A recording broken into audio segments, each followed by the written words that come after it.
gray. Actually, what's to stop the display from showing 50 shades of gray, am I right? The edges of the text rarely seem jagged, which helps maintain the illusion that this is printed text on paper.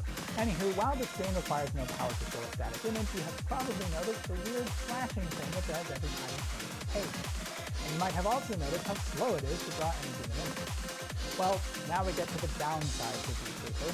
Because it relies on particles physically moving within a viscous fluid, it's not fast at all.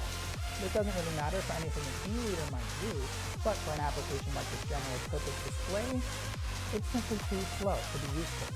Applied Science did some experimentation on these displays, and I highly encourage checking the video out.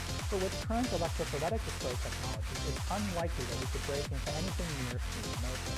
The reason why this device keeps inverting the display is to avoid permanently charging any part of the screen and thus winding up with a permanent ghost image. It also needs to do this to prevent ghosting in general.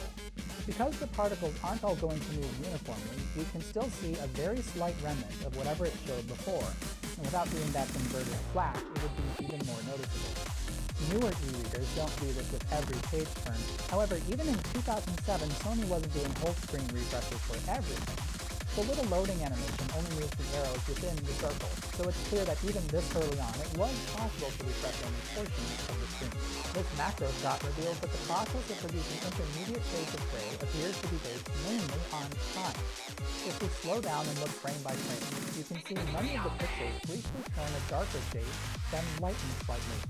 It could be that this single frame of brief darkness is the impulse of the matrix's charge